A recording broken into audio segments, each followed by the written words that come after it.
여호수아 3장 7절로 13절의 말씀을 중심으로 기적을 체험하려면 이라는 제목으로 은혜를 나누기를 원합니다. 기적이란 인간의 능력으로서는 도저히 불가능한 아주 신기한 일이 현실로 나타나는 것을 말하는 것입니다. 기적은 하나님의 능력을 믿는 믿음을 가진 사람들에 의해서 나타납니다. 사람들은 대체로 기적에 대해서 부정적입니다. 그러나 기적은 실제적인 사건입니다. 베드로가 물 위로 걸어가는 장면을 보면 예수님의 제자들이 배를 타고 밤중에 항해를 하고 있었습니다.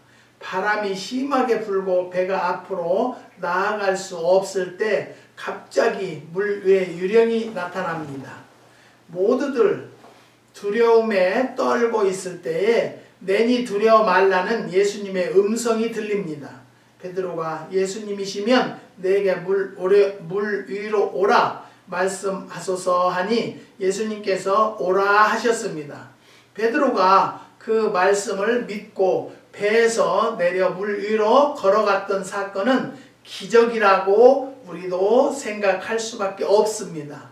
모세가 기도하면서 홍해가 갈라진 것은 기적입니다. 하나님의 음성을 듣고 지팡이를 홍해를 향해서 내밀었을 때 요단 강물이 범람하여 창인한데 발을 들여놓자 흘러내리는 물이 그치고 백성들이 그 강을 건너 약속의 땅으로 들어갈 수 있었던 것도 분명히 기적이라는 것이죠. 베드로가 물 위로 걸어오시는 예수님을 보고 자기도 물 위로 걸어간 것은 개인적인 기적이지만 여호수아를 위시하여 제사장과 이스라엘 모든 백성이 요단강을 건넌 것은 공동체가 체험한 기적이라는 것이죠. 이스라엘 민족 공동체가 체험한 기적의 현장을 주의 깊게 관찰해 보면서 어떻게 기적이 가능했는가, 기적을 체험하려면 어떻게 해야 하는가를 관찰해 보려고 합니다. 첫 번째는 말씀에 순종을 해야만이 기적을 체험하는 것입니다. 하나님의 말씀은 인간이 가장 심각한 난국에 처했을 때 유일한 해결책입니다.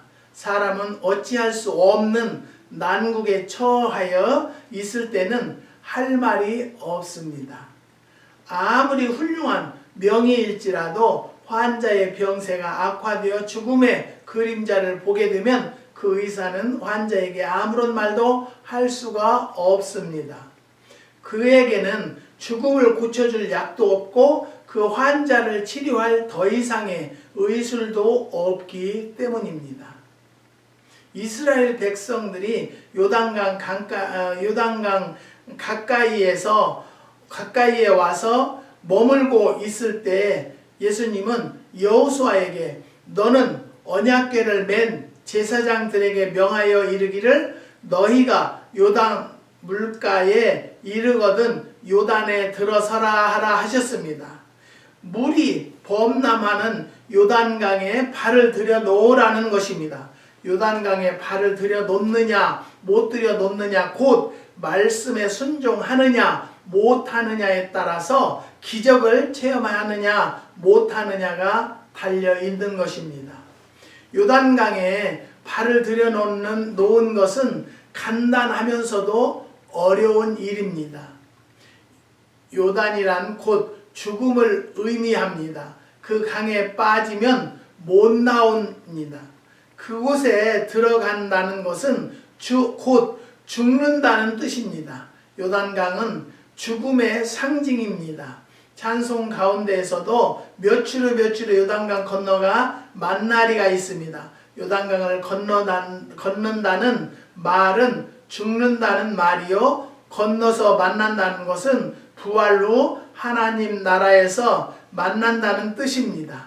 그러나 하나님은 제사장들에게 요단강에 발을 들여 놓아야 한다고 말씀하십니다. 기적이란 말씀에 순종하는 자에게 나타나는 것이죠. 나아만 장군은 문둥병에 걸렸을 때 요단강에 몸을 7번 담그라는 엘리사의 말을 듣고 순종한 후 문둥병을 고치는 기적을 체험한 것이 성경에 나와 있습니다. 예수님께서 승천하기 직전 예루살렘을 떠나지 말고 내가 들은 바 아버지의 약속하신 것을 기다리라. 요한은 물로 세례를 베풀었으나 너희는 몇 날이 못되어 성령으로 세례를 받으라 하신 주님의 명령을 받은 대로 사람들이 예루살렘을 떠나지 않고 한 곳에 모여 기도할 때 불에 혀같이 갈라지는 것이 저희에게 보여지며 각 사람 위에 성령이 임하여 너희가 다 성령의 충만함을 받았다고 사도행전 2장 4절에 말씀하셨습니다. 성령 체험이 있었던 그때부터 초대교회는 기적을 행하는 능력 있는 교회가 되었던 것입니다. 요단에 들어서라. 이는 하나님의 명령입니다. 그 명령에 순종할 때 흐르던 물이 중단되어 죽음의 강을 건널 수 있었다는 것이죠. 하나님께서 우리들에게 어떤 강물을 말씀을 하셔도 그 말씀에 부동의 자세로 움직이지 않는다면 우리들 앞에는 아무 일도 나타나지 않는다는 것입니다. 우리가 하나님의 말씀을 복종하는 채만 할지라도 그 시대는 하나님이 보장해 주시고 미래의 아름다운 것으로 우리를 만족시켜 주시겠다고 말씀하셨습니다. 시편의 81편 5절에 말씀하십니다. 사랑하는 성도 여러분, 우리는 말씀에 순종하는 성도들이 기적을 체험한다는 것을 또 한 번 말씀드립니다. 두 번째는 하나님을 믿어야 합니다. 이스라엘이 기적을 체험할 수 있었던 두 번째 이유는 제사장들의 하나님께 대한 믿음과 이스라엘 백성들의 하나된 믿음 때문입니다. 9절에 보면 여호수아가 이스라엘 자손에게 이르되 이리 와서 너희 하나님 여호와의 말씀을 들으라고 했습니다. 너희 하나님 여호와는 곧 이스라엘 민족을 구원해 주신 하나님입니다. 출애굽을 가능케 하신 하나님이라는 거죠. 농사 짓지 않아도 날마다 하늘에서 만나를 내려주셔서 먹게 하신 하나님이요, 고기가 먹고 싶을 때는 메추라기를 모아서 냄새가 나서 더 이상 먹기 싫을 때까지 먹여주신 하나님이시요, 목마를 때는 반석을 깨뜨려 반석에서 샘물이 솟아나서 먹게 하신 하나님이십니다. 지금까지 밤에는 불기둥으로 낮에는 구름기둥으로 그들 앞에서 떠나지 아니하시고 그들을 인도하시고 도와주시고 모든 필요를 채워주시며 여러가지 기적들을 피부로 느끼며 체험하게 했던 그 하나님의 말씀을 들으라는 것입니다. 과거에도 함께 하신 하나님, 홍해를 육지같이 건너게 해주신 하나님께서 요단강도 건너게 해 주실 것이라는 확신에서라는 말입니다. 바울의 하나님이 우리를 위하시면 누가 우리를 대적하리요? 자기 아들을 아끼지 아니하시고 우리 모든 사람을 위하여 내어주신 이가 어찌 그 아들과 함께 모든 것을 우리에게 은사로 주지 아니하겠느냐. 로마서 8장 32절에 31절에서 32절에 말씀하셨습니다. 믿음과 확인에 가득 찬 외침이라는 것이죠. 홍해도 건너게 하신 하나님이 요단강도 건너게 하신다는 확신이 필요합니다. 지난 주간에는 어느 장로님께서 아파트를 좀 분양을 받고 싶은데 청약 들어간 것이 있는데 기도를 부탁을 했어요. 그래서 제가 지금 일주일을 작정하고 기도합니다. 그랬더니 사람들이 말도 안 된다고 어떻게 그렇게 되겠냐고 어찌냐고 그런데요. 그런데 우리는 하나님이 하시면 안 될 것이 없다. 될 것을 믿어라. 될란가요? 안 될란가요? 그런 생각을 하면 애저녁에 기도도 하지 마라 얘기를 했어요. 오늘 말씀이 뭐였어요? 우리는 기적을 체험하려면 하나님을 믿어야 한다는 거죠. 우리 하나님은 좋으신 하나님이요, 나에게 이루어 주시는 하나님이라는 것을 믿고 구하면 하나님이 꼭 역사해 주실 줄을 믿습니다. 아멘. 많은 자들이 조롱하고 비웃고 한다고 그래요. 그런 자들을 하나님께서는 절대적으로 너의 원수의 뺨을 내가 쳐주리라고 약속하셨습니다. 너의 발뿌리에 돌까지 치워주시겠다고 약속하셨습니다. 여러분, 그런 하나님을 믿으십니까? 그러면 하나님은 내 편이 되어주셔서 내가 간구하는 대로 이루어 주신다는 것을 믿고 구하는 장로님, 권사님이 되시기를 주님의 이름으로 축복합니다. 10절에는 사시는 하나님이라는 말씀이 나옵니다. 살아계시며 역사하시는 하나님에 대한 고백입니다. 사시는 하나님이 너희 가운데 계시사 가나안 땅의 7 족속을 너희 앞에서 정령이 쫓아내실 줄을 이 일로 너희가 알리라 하였습니다. 요단강에 발을 들여놓아 흐르던 물이 정지되고 백성들이 따라와 요단강을 건너는 체험을 하게 되면 가나안 족속은 하나님이 처리해 주실 것이라는 말입니다. 예수님은 믿음의 위력에 대해서 말씀하셨습니다. 너희가 만일 믿음이 한 겨자씨만큼만 있으면 이 산을 명하여 여기서 저기로 옮기리라 하여도 옮길 것이요 또 너희가 못할 것이 없으리라고 마태복음에 말씀하셨습니다. 사도 바울은 내게 능력 주시는 자 안에서 내게 모든 것을 할 수 있다고 했습니다. 하나밖에 없는 아들 독생자를 우리에게 주신 하나님이 우리들에게 필요한 모든 것을 은사로 더해 주실 것입니다. 이것을 우리가 믿고 믿음으로 약진할 때 기적을 체험할 수 있다는 것이죠. 사도 바울은 성령이 너희 안에 계신 것을 알지 못하느냐 했습니다. 성령이 우리가 힘들어할 때 부축해 주십니다. 우리가 믿으면 하나님은 기적을 주실 것입니다. 우리는 약하지만 그분은 강하고 우리는 하지 못하지만 그분은 능치 못하심이 없다는 것이죠. 그분이 우리를 붙들어 주시면 할 수 있습니다. 우리 모두 그분의 힘을 역사를 통해서 기적을 체험하는 그날이 오도록 기도합시다. 그래서 저는 분명히 아파트도 분양받을 것이고 병상에 누워있는 하나님의 자녀들도 깨끗하게 치료함 받아서 일어나 걸을 줄을 믿습니다. 저는 그런 자신감을 가지고 기도합니다. 여러분, 믿음은 자신감이에요. 하나님과 나와의 관계가 완전히 이루어졌다고 믿고 그 확신을 가지고 간구하면 이루어진다는 것을 꼭 믿으시고, 믿고 구하는 자는 뭐요? 받은 줄로 알라 그랬습니다. 사랑하는 성도 여러분, 꼭 모든 문제를 기도하면 받은 줄로 알고 기도하세요. 우리가 기도가 부족하면 안 이루어집니다. 꼭 기도 그릇에 찰 수 있도록 꼭 전심을 다해서 기도하는 성도들이 되시기를 주님의 이름으로 부탁드립니다. 세 번째는 각자의 임무를 수행해야 합니다. 어떤 공동체가 기적을 체험하려면 그 공동체를 구성하고 있는 각자가 자기 위치에서 부여된 책임과 임무에 충실해야 합니다. 대통령에게는 대통령의 임무가 있고 군인에게는 군인의 임무가 있습니다. 나라가 발전하려면 어느 특정인만이 아닌 전 국민이 각자의 임무에 충실하지 않으면 안 된다는 것이죠.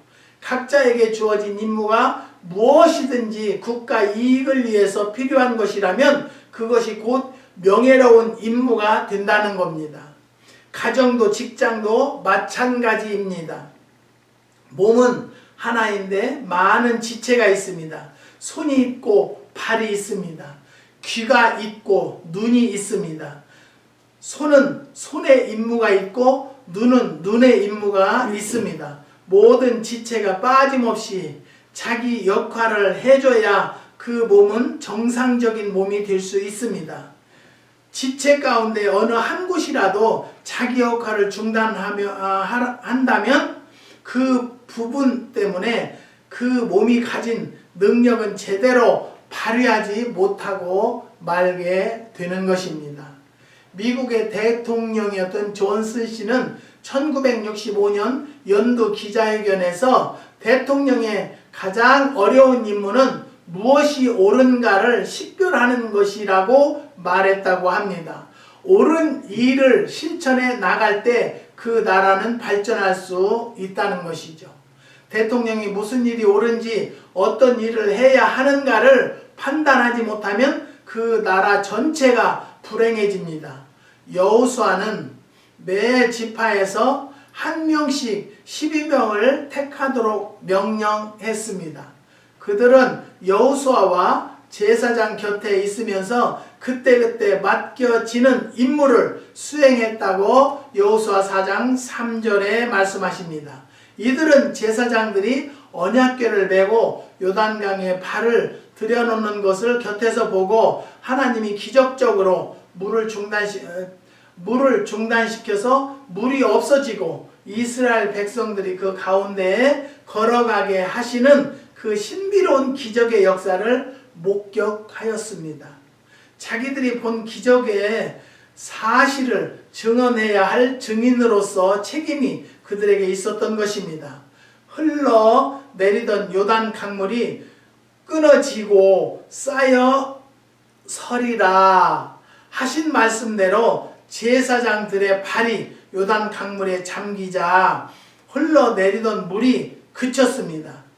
17절에 보면 여호와의 언약궤를 맨 제사장들을 요단 가운데 마른 땅에 굳게 섰고 온 이스라엘 백성은 마른 땅으로 행하여 요단을 건너니라 하였습니다. 체력은 신체의 에너지요, 능력은 정신의 에너지입니다. 능력이라고 하는 것은 어떤 일을 해낼 수 있는 힘을 말합니다. 하나님의 나라는 말에 있지 않습니다. 능력에 있습니다. 능력 주시는 자 안에서 모든 것을 할 수 있다는 확신을 갖는 성도들이 되시기를 부탁드립니다. 베드로와 요한에게 은과 금은 없었습니다. 그러나 있는 것이 있었는데요. 나사렛 예수 그리스도입니다. 날 때부터 안진뱅이로 태어나 불쌍한 사람에게 우리를 보라 하고 그 손을 잡아 일으킬 때 발과 발목에 힘이 들어가서 일어나 걷고 뛰고 하나님의 성전에 들어가 하나님께 영광을 돌리는 역사가 나타났습니다. 하나님은 우리에게 어떤 일이라도 할 수 있는 능력을 주십니다. 내가 하면 이룰 수 있고 내가 안 하면 결코 이루어지지 않는다는 것을 깨달으시기를 바랍니다. 우리는 주님의 몸을 이룬 지체입니다. 지체 중 어느 한 곳이 그 기능을 멈춘다면 그 몸은 불구가 됩니다. 내가 내 임무에 충실하지 않고 교회와 가정, 사업은 불구가 되고 맙니다. 누가 우리를 위하여 갈고 하시는 주님의 음성을 들으면서 내가 여기 있나이다, 나를 보내소서 하며 주님이 보내시는 자리에 나아가시는 여러분이 되시기를 주님의 이름으로 축원합니다. 말씀에 순종하는 사람이 됩시다. 믿음을 사용하는 사람들, 각자 자기 직무에 임무를 다하는 사람들이 되어서 기적을 체험하는 성도들이 되시기를 축복합니다. 여러분 꼭 믿고 이대로 기적을 체험하는 성도들이 되시기를 주님의 이름으로 축원드립니다.